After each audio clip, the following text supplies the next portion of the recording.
حضور جب گھر تشریف لے جاتے تو صحابہ تو بیٹھی مسجد نبوی میں رہتے، دور دور سے آئے ہوتے اور حضور سے دین لینا ہوتا انہوں نے. تو آقا کریم نے اگر واپس تشریف لانا ہوتا تو حضور اپنے موزے مبارک، اپنے نالین وہیں دروازے پہ چھوڑ دیتے. تو اس کا مطلب یہ ہوتا، اشارہ سائن یہ ہوتا کہ میں ابھی آیا. اور اگر حضور نے جا کے استراحت فرمانی ہے، دیر کے بعد تشریف لانا ہے، ایک نماز کے بعد گئے اب دوسری نماز کے وقت ہی آئیں گے، تو حضور نالین سمیت تشریف لے جاتے. تو جب حضور کے جوڑے پڑے ہوئے تو صحابہ سمجھتے کہ وہ آنے والے ہیں، تو پھر ان کی نظریں دروازے پہ لگی رہتی. تو اچانک جب حضور آتے تو وہ یہ لفظ بولتے، خرجنا رسول اللہ. کبھی کہتے کہ حضور طلوع ہوئے، کبھی یہ بھی کہتے طلع علینا، ہمارے اوپر طلوع ہوئے. تو یہ مختلف روایات حدیث میں ملتے ہیں. تو یہ کیا کہتے ہیں سنو ذرا. حضرت ابو شریح الخزاعی رضی اللہ تعالی عنہ فرماتے ہیں، خرج علینا رسول اللہ صلی اللہ علیہ وسلم فقال، حضور تشریف لائے، ہمارے درمیان جلوہ فراز ہوئے. فقال، اور ارشاد فرمایا، الیسا تشہدون اللہ الہ الا اللہ وانی رسول اللہ، تم گواہی دیتے ہو کہ اللہ کے علاوہ کوئی معبود نہیں ہے اور میں اللہ کا رسول ہوں. قالوا بلا، سب نے کہا کیوں نہیں. یعنی مطلب کیا کہ میں جب اللہ کا رسول ہوں تو پھر جو کہہ رہا ہوں اس کو غور سے سنو. اب ذرا دیکھیے کہ حضور نے یہ کہہ کے ایسا ماحول پیدا کر کے کہا کیا. اب اس کہنے پہ قربان. حضور نے ارشاد فرمایا، یہ اللہ کی کتاب قرآن مجید، اس کا ایک سرا تمہارے ہاتھ میں ہے. یعنی یہ اللہ کی لٹکتی ہوئی رسی ہے قرآن مجید، اور لٹکتی جو رسی ہوتی ہے اس کے دو سرے ہوتے ہیں نا. تو کہا اس کا ایک سرا اللہ کے ہاتھ میں ہے اور دوسرا سرا تمہارے ہاتھ میں ہے. اللہ اکبر. فتمسکو، اس کو مضبوطی سے پکڑ لو. دیکھیے یہ لائٹ جل رہی ہے نا، اس کے اندر تار لگی ہوئی ہے.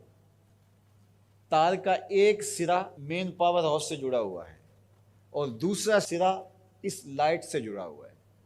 تو اگر یہ دوسرا سرا مضبوطی سے یہ لائٹ پکڑ لے تو پھر روشنی دے گی نا، اجالا دے گی، ظلمت مٹائے گی. لیکن ادھر سے تو جڑا ہوا ہے، لیکن یہ ادھر سے نہ پکڑے تو بتاؤ روشنی ہوگی.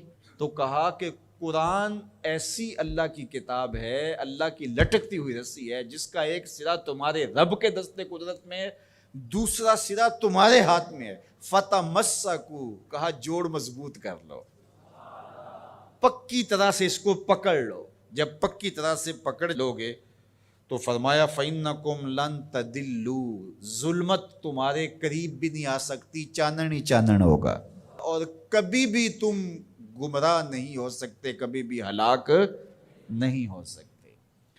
تو یہ راز یہ لائٹ پا گئی ہے، یہ راز یہ پنکھا پا گیا ہے کہ ایک سرا تو تار کا پاور ہاؤس سے جڑا ہے اور پورا کرنٹ آ رہا ہے، لیکن اگر ادھر سے اس کا کنیکشن کمزور ہو گیا تو یہ چل نہیں پائے گا، یہ روشن نہیں ہو پائے گی.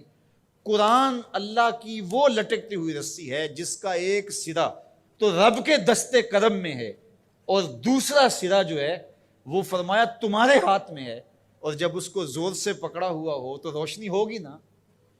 تو جب یہ تصور آتا ہے کہ یہ قرآن اللہ کی لٹکتی رسی ہے، حبل ممدود من السماء الى الارض، آسمان سے زمین کی طرف لٹکتی ہوئی اللہ کی رسی ہے، تو جب زور سے اس کو پکڑیں گے، مضبوطی سے تھامیں گے، ایقان کے ساتھ، یقین کے ساتھ تمسک کریں گے، تو پھر باطن میں چراغاں کیوں نہیں ہوگا، تو پھر کرنٹ کیوں نہیں آئے گا، پھر کیوں جو ہے وہ توانائی پیدا نہیں ہوگی.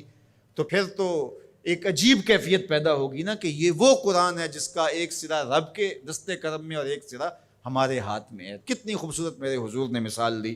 تو اس سے ہدایت ہی ہدایت، نور ہی نور اور روشنی ہی روشنی نصیب ہوگی. اچھا، اس عنوان سے صرف ایک روایت سن لیجئے. حضور نے ارشاد فرمایا، حضرت عبداللہ ابن عباس رضی اللہ تعالیٰ عنہ کی مرویات سے ہے، حضور نے ارشاد فرمایا کہ جس نے فساد امت کے دور میں میری ایک سنت کے ساتھ تمسک اختیار کیا، میری ایک سنت کو مضبوطی سے پکڑ لیا، جب فساد بپا ہوگا، جب میری سنتوں کو توڑا جا رہا ہوگا، دین کی قدردانی نہیں ہوگی، لوگ دین کی پرواہ نہیں کریں گے، خواہشات کے غلام بن جائیں گے، اس زمانے میں جس نے میری ایک سنت کو مضبوطی سے پکڑ لیا، میرے اور آپ کے آقا و مولا فرماتے ہیں اللہ اسے 100 شہیدوں کا ثواب عطا